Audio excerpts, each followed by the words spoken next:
ಅವಳಿ ನಗರ ಮಧ್ಯದ ಬಿಆರ್ಟಿಎಸ್ ಸಮಸ್ಯೆಗಳನ್ನು ಬಗೆಹರಿಸುವ ದಿಸೆಯಲ್ಲಿ ಧಾರವಾಡ ಧ್ವನಿ ಪದಾಧಿಕಾರಿಗಳ ಜಿಲ್ಲಾ ಉಸ್ತುವಾರಿ ಸಚಿವರು ನಗರದ ಸಕ್ರ್ಯೂಟ್ ಹೌಸ್ನಲ್ಲಿ ಸೋಮವಾರ ವಿಸ್ತೃತ ಚರ್ಚೆ ನಡೆಸಿದರು. ಸಚಿವ ಸಂತೋಷ ಲಾಡ್ ಅವರು ಪ್ರಮುಖವಾಗಿ ಆಯ್ದ ಕೆಲವು ಕಡೆ ಮಿಶ್ರ ವಾಹನ ಸಂಚಾರಕ್ಕೆ ಅನುಕೂಲ, ಪಾದಚಾರಿಗಳು ಮತ್ತು ಲಘು ವಾಹನಗಳು ದಾಟಲು ಮಾರ್ಗ ನಿರ್ಮಾಣ, ಬಿಆರ್ಟಿಎಸ್ ಜಂಕ್ಷನ್ಗಳಲ್ಲಿ ಶೌಚಾಲಯ ಮತ್ತು ಕುಡಿಯುವ ನೀರಿನ ಸೌಲಭ್ಯ, ರಸ್ತೆಯಲ್ಲಿ ನೀರು ನಿಲುಗಡೆಯಿಂದ ಆಗುವ ಅಡಚಣೆ, ನವಲೂರ ಮತ್ತು ಉಣಕಲ್ಲ ಬಳಿಯ ಸೇತುವೆಗಳ ದುರಸ್ತಿ, ಹುಬ್ಬಳ್ಳಿ ರೈಲ್ವೆ ನಿಲ್ದಾಣದಿಂದ ಬೆಳಗ್ಗೆ ಬಸ್ ಸೌಲಭ್ಯ ಸೇರಿದಂತೆ ಹಲವು ವಿಷಯಗಳ ಬಗ್ಗೆ ಸಚಿವರು ಚರ್ಚಿಸಿದರು. ಧಾರವಾಡ ಜೆಎಸ್ಎಸ್ ಕಾಲೇಜಿನ ಮುಂದಿರುವ ಅವೈಜ್ಞಾನಿಕ ಸಿಗ್ನಲ್ ಲೈಟ್ ಸರಿಪಡಿಸಿ ವಾಹನಗಳ ವಿದ್ಯಾರ್ಥಿಗಳು ಕಾಲೇಜಿಗೆ ಹೋಗಿ ಬರಲು ಸುಗಮ ಸಂಚಾರ ವ್ಯವಸ್ಥೆ ಆಗಬೇಕು ಅಂತ ಶಿಫ್ಟ್ ಮಾಡಲಿಕ್ಕೆ ಕಾಸ್ಟ್ ಇನ್ವಾಲ್ವ್ ಇದೆ. ಅದು ಸರ್ಕಾರಕ್ಕೆ ಬರ್ತು ಕಳಿಸ್ತೀವಿ, ಸರ್ಕಾರ ಅಪ್ರೂವ್ ಆದ್ಮೇಲೆ ಟೆಂಡರ್ ಪ್ರಕಾರ ಆಗುತ್ತೆ. ಮೀನ್ ಟೈಮ್ ನಮ್ಮ ಸಜೆಷನ್ ಏನಿದೆ, ಆ ಜಂಕ್ಷನ್ನೇ ಕ್ಲೋಸ್ ಮಾಡ್ಬಿಡ್ತಾರೆ ನೋಡ್ರಿ. ಒಂದು ವಿಚಾರ ನೋಡ್ಕೊಳ್ಳಿ, ಆ ಜಂಕ್ಷನ್ನೇ ಕ್ಲೋಸ್ ಮಾಡಿದ್ರೆ ರೌಂಡ್ ಅಬೌಟ್ ಆಗಿ ಬರಲಿ, ಸೇಫ್ಟಿ ಇರ್ತದೆ. ನಮ್ಗೆ ಇರ್ತಕ್ಕಂಥ ಸೇಫ್ಟಿ ಫಸ್ಟ್.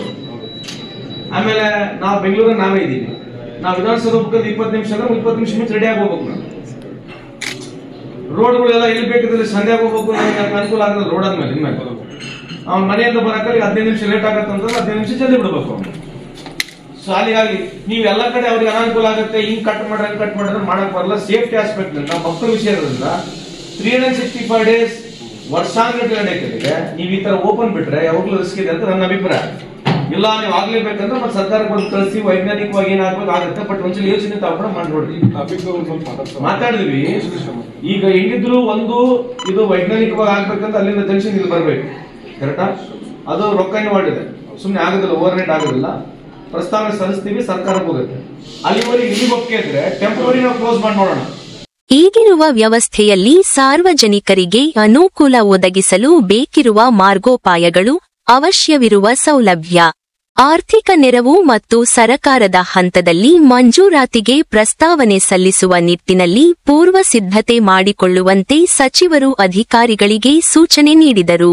ಖುದ್ದಾಗಿ ತಾವೇ ಹುಬ್ಬಳ್ಳಿಯಿಂದ ಧಾರವಾಡದವರೆಗಿನ ಬಿಆರ್ಟಿಎಸ್ ಮಾರ್ಗದಲ್ಲಿ ಸಂಚರಿಸಿ ಸಮಸ್ಯೆಗಳ ವಾಸ್ತವತೆಯನ್ನು ಪರಿಶೀಲಿಸುವುದಾಗಿ ಭರವಸೆ ನೀಡಿದರು.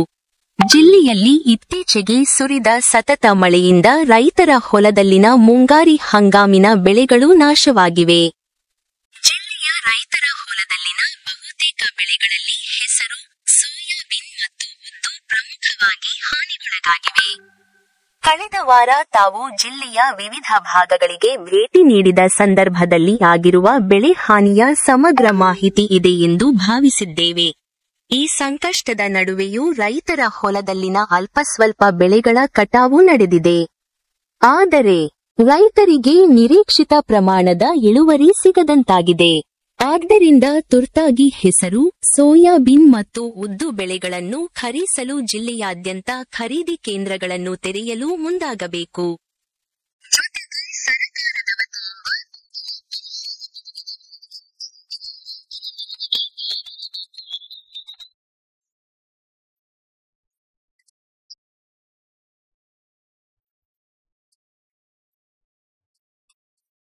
ಮಂಜುನಾಥ ನೀರಲಕಟ್ಟಿ, ವೆಂಕಟೇಶ ರಾಯ್ಕರ್, ಸಂತೋಷ ಪಟ್ಟಣಶೆಟ್ಟಿ, ಮಂಜುನಾಥ ಭೋವಿ, ಪುಂಡಲೀಕ ತಳವಾರ, ಸುರೇಖಾ ಪೂಜಾರ, ಬಸವರಾಜ ಪೊಮೋಜಿ, ರಾಜೇಶ ಮನಗುಂಡಿ, ಬಿಎಂ ಕೇದಾರನಾಥ, ಪುಂಡಲೀಕ ಹಡಪದ ಇತರರಿದ್ದರು.